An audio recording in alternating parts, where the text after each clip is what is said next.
My introduction to music from an early age was through my father, who played the accordion. He used to wake us up every Sunday morning.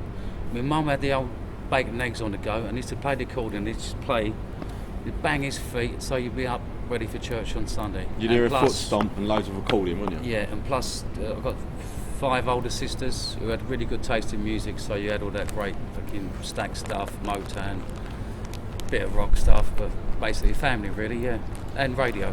Beatles, for me, it's the Beatles, always the Beatles, always goes back to the Beatles. Beatles primarily, and later on Sex Pistols, bands like that. That was my introduction to music. Yeah. Everything spins off that for me, from those two fantastic English groups, like, you know. Yeah. Not as though we think we're as good as the Beatles or as good as the Pistols or nothing like that, but you got to learn from somewhere.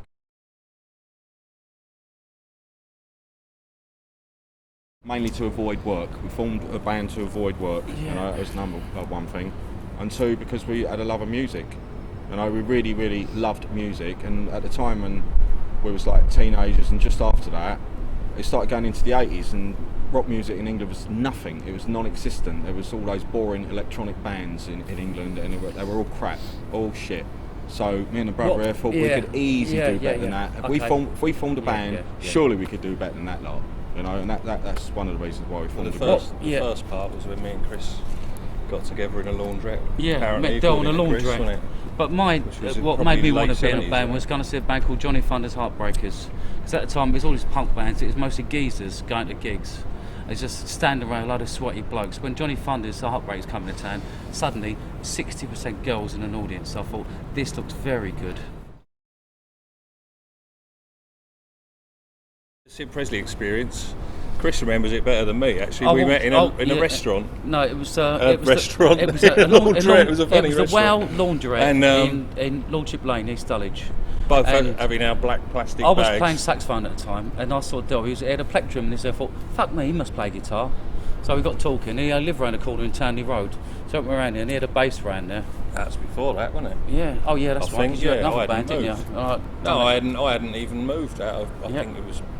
When I was still living at home when we first met up, wasn't it? But you know, that's it. We all wanted to do some music, and all had similar ideas. We'd all played with other people before, and it was hard to get people that wanted to make a band that had a sound, rather than people that wanted to be cover bands, the show-offs or whatever within a band. They want to keep the day jobs up. They want to keep working. I didn't want to go to work. I wanted to be in a band. Same as Del, same as Pete, and same as Grant. So we started off in a squat in Gypsy Hill, just playing stuff that I think most rock and roll bands would play, like Twist and Shout or Sister Ray by Velvet Underground, stuff like that, and just eventually started playing concerts together. Syd Presley Experience recorded 2 singles, and I think they were both classics. There was a double A-side single called Public Enemy No. 1, instrumental, and a song called Up 2 3 4, and the follow-up was our version of John Lennon's Cold Turkey. And basically we just wanted to get something out. We recorded the singles, first single, Public Enemy Up 2 3 4, with Dave Goodman, who worked a lot with the Sex Pistols, like, you know, he done No Fun and lots of like B-sides, not major stuff, because that was Chris Thomas. But he was a great guy, Dave Goodman, and he's a very good producer as well. Like, you know, and I think he got a great glitter best Syd Presley Experience sound on Up 2 3 4 Public Enemy No. 1. And Public Enemy No. 1 was the best video we ever made in any group. For 300 quid, trotted around London with guns on top of rooftops. You can't do that now, and no permission. Just turn up a camera somewhere. This looks good, but places like this. Staircases. We always like staircases for some reason. I don't know what it's about staircases. There's one there. Can we have a shot of that staircase, please? Staircases are rock and roll, aren't they? Yeah, you know what I mean? Definitely. Can't beat a staircase, can you? There's always bands leaning over staircases or looking through gaps in staircases. We had a mate, Terry, who had a gold shop up in, Tulse Hill, and he had a Bentley and a couple of other cars, and he let us use his Bentley for the video, which is always a good laugh. And Enemy called that Public Enemy No. 1 video the Citizen Kane of rock and roll videos, which I think is quite a good review, like, you know. And it's probably the best 300 quid we ever spent. It's a great video. Check it out on YouTube.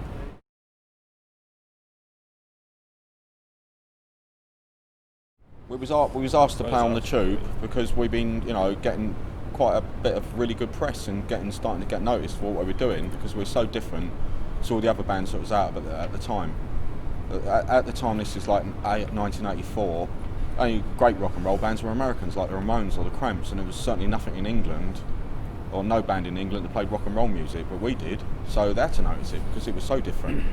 But I remember the Tube appearance. Paulie Yates was just horrible.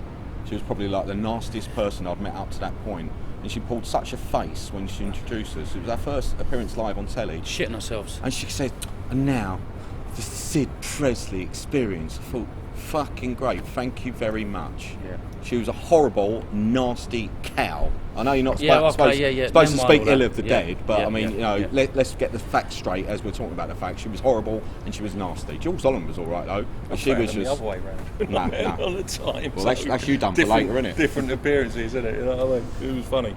But I'll remember that. We got 1,200 quid for that gig, 900 quid to Entect for the PA for the night, 300 quid to make stay in Newcastle, and then we had a van hire. We planned a gig up in Scotland after the Tube show, and it was great. It was really good. Sold out, and it was like, here we go, to the toppermost of the poppermost. As soon as you get on the telly, you start pulling the birds. You know what I mean? Yeah, it's great. As soon as I see you on TV, I don't know what it is. There's something magic about the cathode ray itself that just does wonders for your love life. And we do love life. You can get a bird in a pet shop. No.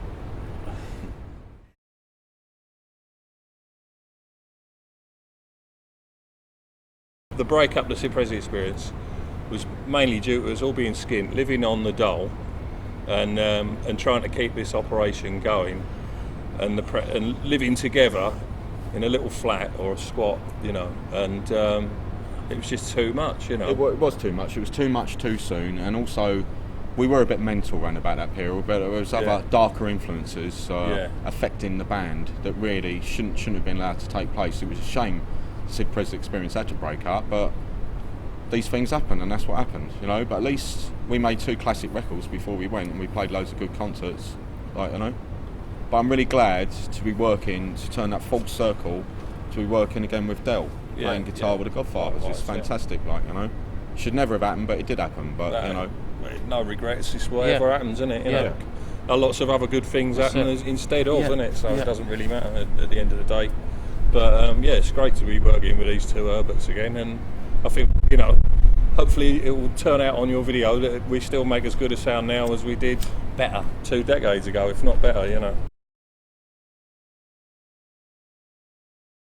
Who phoned us up first? Rats Gaby's phoned us up first. He wanted to play drums. So I thought, I don't really want to get into this sort of like old band stuff and this band and that band and this one played by that one sort of thing. Just wanted fresh people. So I put the usual advert, I think it was Melody Maker. How did the advert go? Wanted a drummer first, can't do much without a drummer. And then the guitarist turned up, and as soon as Chris Dollimore turned up, he pulled out this lovely guitar from 80s. Thought, he's serious, because that's about £5 worth of guitar, which I think he just flogged for about 25. But knew all the songs. Thought, have a bit of backup, and then Chris Dollimore had been to see the Syd Presley Experience all the time. It was one of his favourite bands. It was his dream to be in this Syd Presley Experience, as we were then. And forming the Godfathers, we'd done it really quickly after the Syd Presley Experience split up. I don't think there was something like 6 weeks or 4 weeks or something, and we played the Embassy Club, 17th of June 1985. And bang, you know, 17th of June 2010, here we are at the 100 Club playing the 25th anniversary. That's the whole reason why we're doing this tonight. We got offered a week's tour out in America, which was great, because like everyone was going to America. It's like, wow, America, rock and roll bands from America, this is it. It's really funny because when we were driving into Boston, turned the radio on, you don't even like crap gangster films, but like they turned the radio on, it just happens to mention the bank robbery. They started playing Public Enemy No. 1. So we turned the radio, I thought, this is an omen, you know, things are very good. I don't know. Yeah, you can say that, yeah, but I still love Roxy music as a kid. I like bands who dress up. I like all these old soul bands like Four Tops and stuff. To me, it's not just going on stage looking like like a roadie or something, or you just turn up from work or some shit. Like, it's a show, it's show business.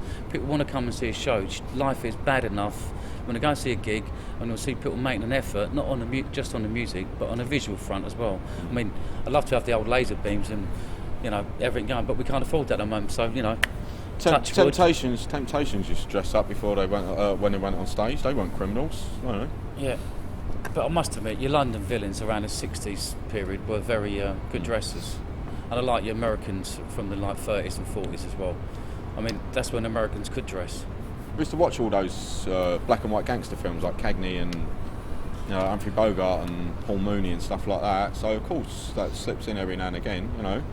But the craze, I mean, when we was growing up, all we heard was Reggie Cray this, Ronnie Cray that. You know, it's bound to have an effect. Like, you know, we don't think we're the craze. We're not hard men or nothing like that.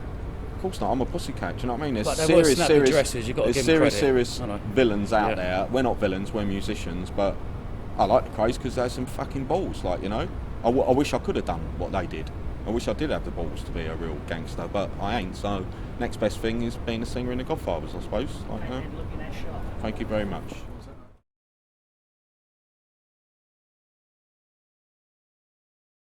Vic Mel produced Motorhead, Dr. Feelgood, Hawkwind, tons of fantastic bands. Like, you know, Jimmy Page, when he used to get a problem on his records, on Led Zeppelin records, what he used to produce himself, if he got any questions, he'd always go to Vic Mel to help him out. Like, you know, and Vic Mel was our absolute first choice producer for the Godfathers. Like, you know, and I'd state him as like a sixth member of the band. He was that important to us. He like, shaped us up in so many ways, like harmonies, you know, just his general attitude. Because I remember thinking, well, I thought Vic Mel, I thought expecting something like 6 foot, airy biker type, right?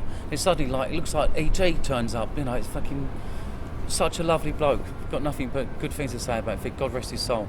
He's a lovely geezer, but he used to have diabetes. But I feel a bit ashamed now. But we used to nick his chocolate biscuits. Yeah. In the studio. And then he'd be like, you know, his sugar level would be dropping, and It's like, sorry, Vic, we've got to drive down the garage, mate.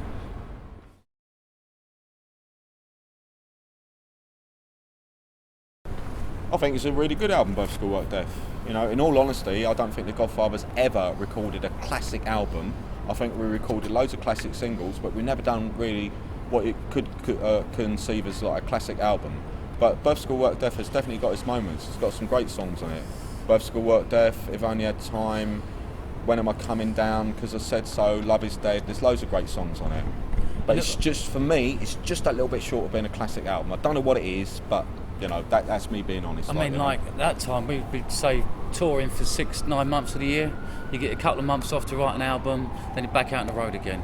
So when I hear these bands who says, oh, we've got a 3-week tour coming up, it's really hard. You've got to be kidding, haven't you? And it's not just a 3-week tour, they're playing like festivals and stadiums and stuff, and that is not hard. That is, you're lucky to be working all the time like that, you know. I'd love to be just doing that again, where we're just on that roll all the time, you know. We went from playing 4 dates in America to playing 4 months in America, like, you know. Non-stop. Non-stop. Every night. So it kept rolling on like that. But Both School Work Death album, it's a great album.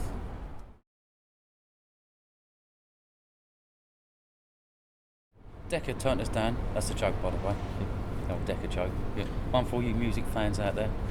Actually, we did have the same thing. They said the same things to us with the Syd Presley Experience and the Godfathers as what they said to the Beatles. Sorry, lads, guitar bands are on the way out. Which we thought you're having a laugh here, like, you know, because it was all people twee on a synthesizer, big mullet in the background, no style, no class, no balls. And plus, we cut through all that. We got and signed started up in playing America. rock It wasn't music. the British didn't have nothing to do with us. So that's another important thing to take into account as well, because Britain, you know, like, there was a few label interested, but we wanted to be with a proper majors, like have that support, everything else, you know, all the things that go with it, good and bad.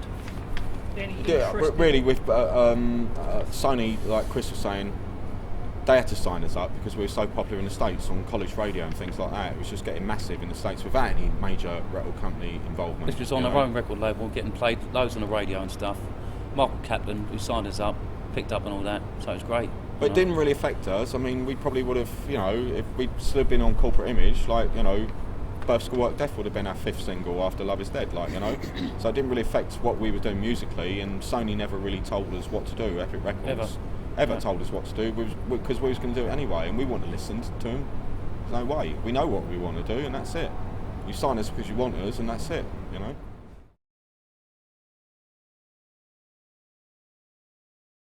Public Enemy #1 was part of a double A side with a Syd Presley Experience with Up 2, 3, 4, very first thing we ever released. I think with that record we wanted to make a statement of what we are and what sort of band we are and what we wanted to sound like. And what we wanted to sound like was a British rock and roll band with balls. Yeah. and like they'll come up with a blasting tune, and like it was just music at first, but where we was at this crap flat up in Tulse Hill, all you heard every night was sirens going off, woo woo woo woo woo woo woo. So it was like sitting around one night, I think, God, that'd be great with sirens on it and stuff, because it just seemed to thing, and then like machine guns and everything stepped into place. And how the title come about, there was a fella wanted by the Scotland Yard at the time, I think it was called Dominic McClinchy, and it was a headline on Evening Standard, Public Enemy #1.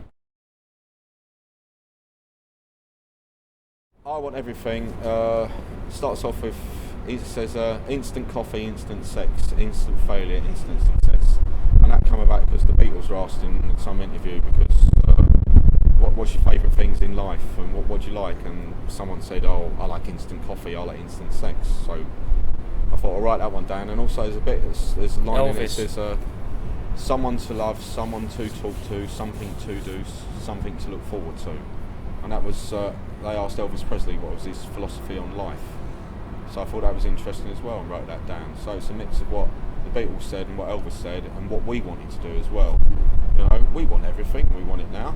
I think that's what's really good about the Godfathers songs, is that they're still just as relevant now as they were back in the 80s, like, you know, probably even more so, some of them, like a song like If Only Had Time. Because I said so, we were trying to think of a title one day, and somebody said a title. I said, what do you want to call it that for? So he said, because I said so. There you go, title in itself. But the funny thing was, when we was out in Spain, they used to think we were saying, are you so sexo, which means use your sex. So they've got us a lot of things out in Spain as well, which can't be mentioned here. But, you know, it's amazing how a language, you hear a language, or English, Spanish, whatever, and you interpret yourself, don't you? Because I said so is also what, when kids say, well, why can't I do that? The mum or dad always says, because I said so, that's why. You know, they always lay down the law, like, you know.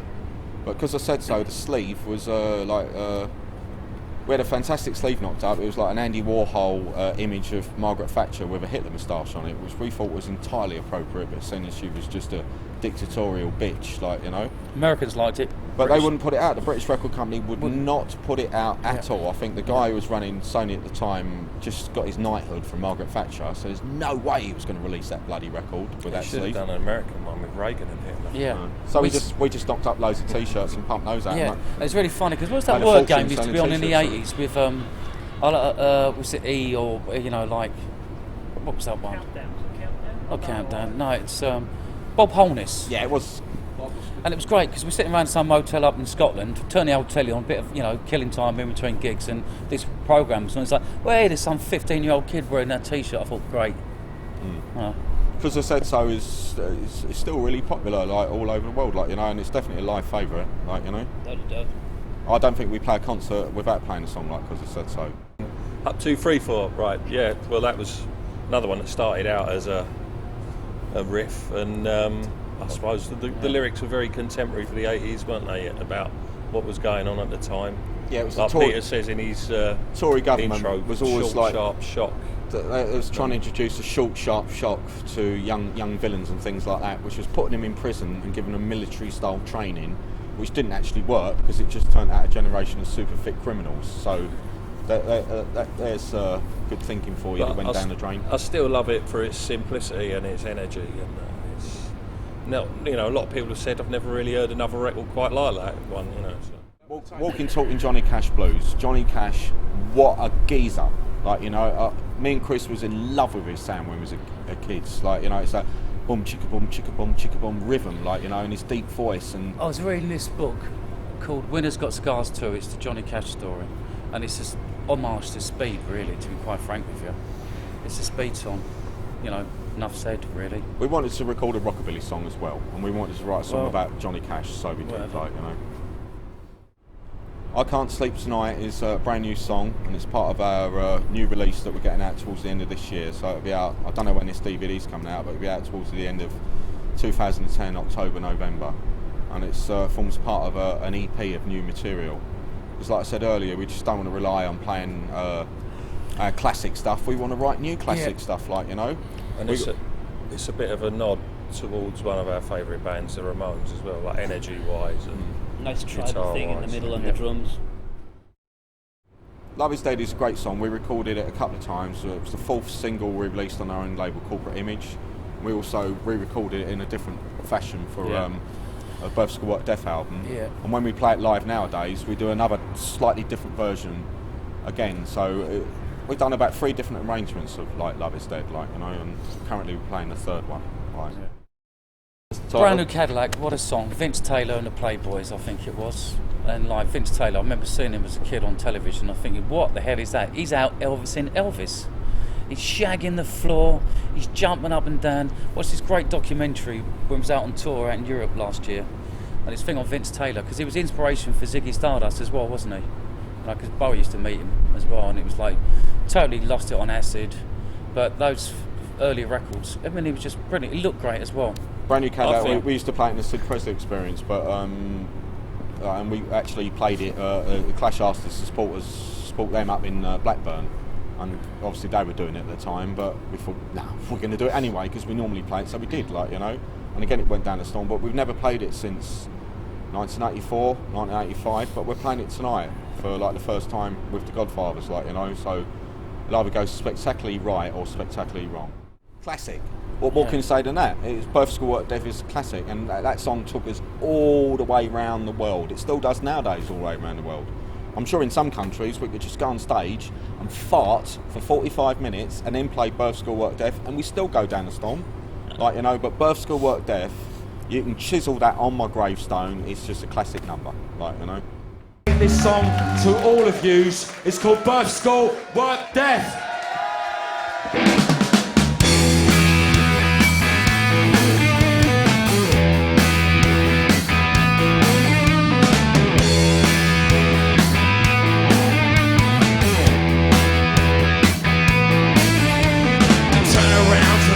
Down, been all at sea until I drown.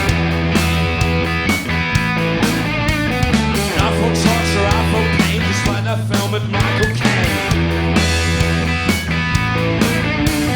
Been abused, I've been confused, and I've kissed Margaret Thatcher's shoes. I'm in low and I don't know where to go.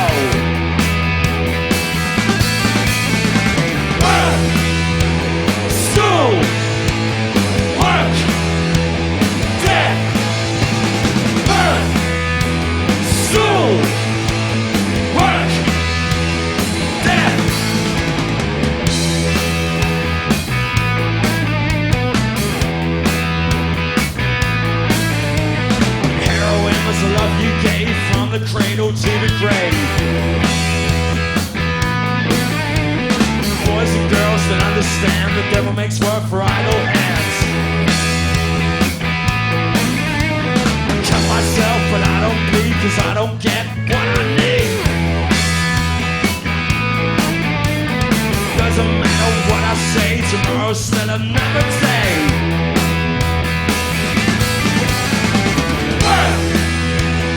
School, work, death, birth, school, work, death.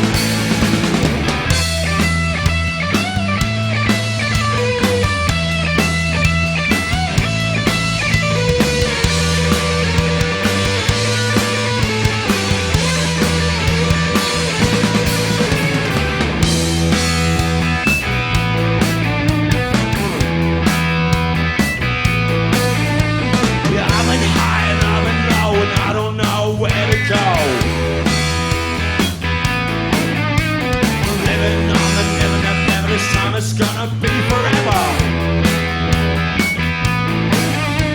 Well, live and die, don't ask me why I wanna go to paradise. I don't need your sympathy, there's nothing in this world for me.